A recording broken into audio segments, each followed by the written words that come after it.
Hello, everyone, and welcome to English Pod. My name is Marco. My name is Catherine, and today we have part 2 of our series about small talk in English. That's right. So as we mentioned, small talk are very short, quick conversations about everyday things like the weather, and you usually have this with a colleague very quickly or a friend maybe. Yeah, maybe not someone you know very well, too. Exactly. So we're going to take a look at part 2. Why don't we listen to the dialogue and see what's going on?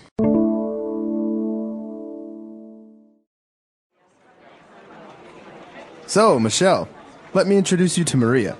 She's my colleague from Brazil. Maria, this is Michelle. Hi, Michelle. So what do you do here in Shanghai? I mean, what work do you do? I work in advertising right now. How about you? I'm actually in the wine business. Oh, that sounds really great. I love wine myself. Is this your first time to Shanghai, Maria? No, actually, I often visit. I usually come to China for business at least once a year. Also, I love the restaurants in Shanghai, so that's a good reason to come. Me too. Actually, there's a great Brazilian restaurant I recommend. I mean, the food is delicious, but the service isn't so good. I often like to get together with friends and have a great barbecue there. We should go there together sometime. Wonderful idea. I'd love that. All right, we're back. So now let's take a look at some of these very interesting phrases we find in this dialogue in Language Takeaway. Language takeaway. So the first phrase we have today is from the first sentence of this dialogue. James says, "So Michelle, let me introduce you to Maria." That's right. So we have the phrase introduce someone to or introduce you to. Okay, let me introduce you to this person. So Marco, let me introduce you to my friend. Right. And this is something that you say when you want to tell the person, look, you're going to meet someone new. Let me introduce you to my friend, Sally. And this is very important because it's polite and it's a way for you to say, okay, you two don't know each other. Here, this is, this person's name. This is this person's name. Right. It's very important when you are introducing people or when you're in a situation with two people who don't know each other. That's right. Exactly. So let me introduce you to someone. Now, another key question here, I think probably one of the key questions when you meet someone new, you're talking small talk, short conversation. What do you do here? Or what do you do? What do you do? So this might sound like a very strange question. What do you do? Do you watch TV? Right. Do you like to eat food? No, but this means what job do you do? Right. What type of work do you do? Okay, so Marco, what do you do?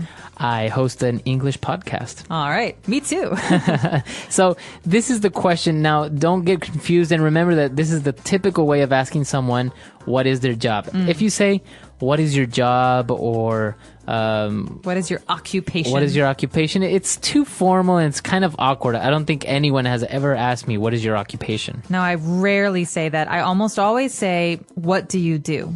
Or maybe, what type of work do you do? Or, what business are you in? Exactly. So this is our next phrase, actually. Right.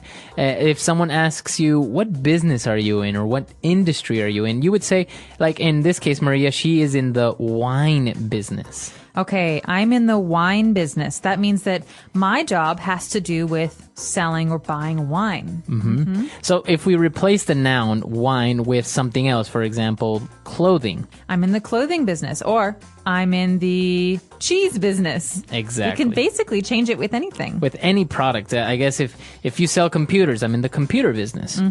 Or if you have anything to do with computers, you can say I'm in the computer business. All right, so that's great. I'm in the business. Exactly.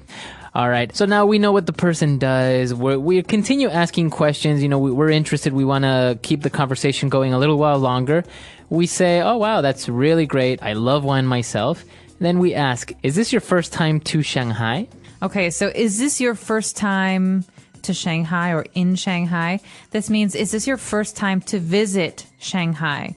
That's right. Now, the preposition here is always confusing for an ESL learner because sometimes do you say, is this your first time in Shanghai? Is this your first time on Shanghai?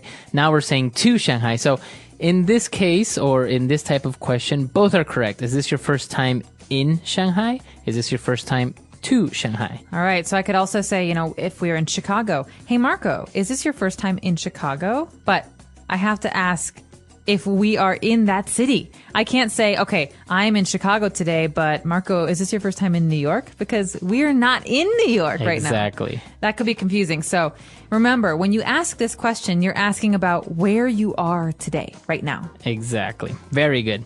So on that note, let's take a break. Let's listen to the dialogue again, and we'll be back with some more phrases.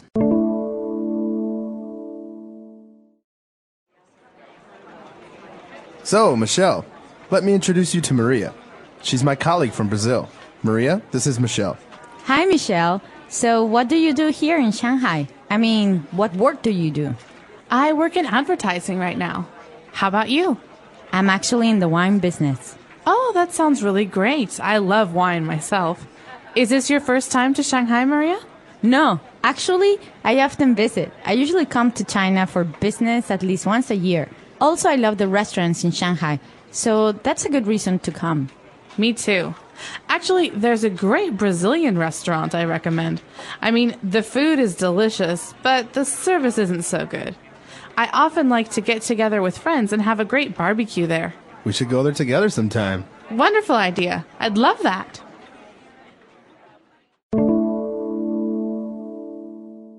All right, let's take a look at 3 more key phrases on Fluency Builder Part 2. Fluency Builder. So one phrase that we heard from this when things started to get a little bit more personal, Michelle said, I often like to get together with friends. So this phrase here is to get together with friends. So to get together means to be united or go with friends somewhere. That's right. So we could also use the phrase to hang out. This means you're not doing anything in particular. You're not cooking or swimming or, going shopping, but it just means you're together with your friends. You could be doing anything. Right, exactly. So even if you want to ask your friend or colleague, hey, do you want to get together after work and have a couple of drinks? All right, that means would you like to hang out or would you like to go somewhere for a drink? It's very informal and it's not romantic. Right. It's just with friends. Exactly. So if you ask someone to get together sometime, it doesn't mean let's go out on a date. It just means, let's hang out. Let's hang out. Let's be friends. Okay.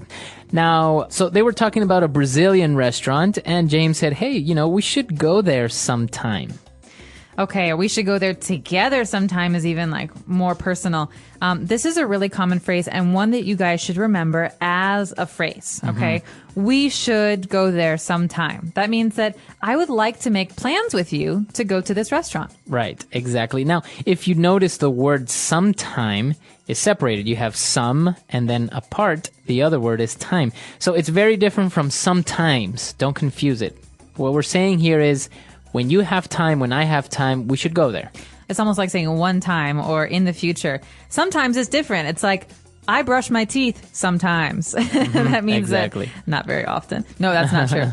But I would like to go there sometime means, it's a little bit vague. I don't say when, but I would like to in the future. Exactly.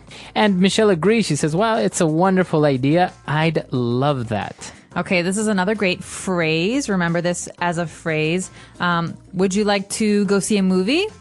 I'd love that. I'd love that. So I'd love that. I'd love to. These are ways of saying, I like the idea. Let's do it. Exactly. So it's usually in response to an invitation or suggestion. Or suggestion. Yeah. Very good. All right. So let's take a look at our dialogue again and review everything. And we'll be back in a bit.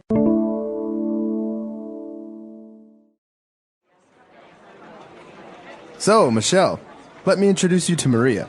She's my colleague from Brazil. Maria, this is Michelle.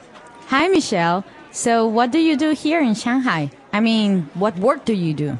I work in advertising right now. How about you? I'm actually in the wine business. Oh, that sounds really great. I love wine myself.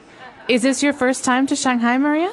No, actually, I often visit. I usually come to China for business at least once a year. Also, I love the restaurants in Shanghai, so that's a good reason to come. Me too. Actually, there's a great Brazilian restaurant I recommend. I mean, the food is delicious, but the service isn't so good. I often like to get together with friends and have a great barbecue there. We should go there together sometime. Wonderful idea. I'd love that.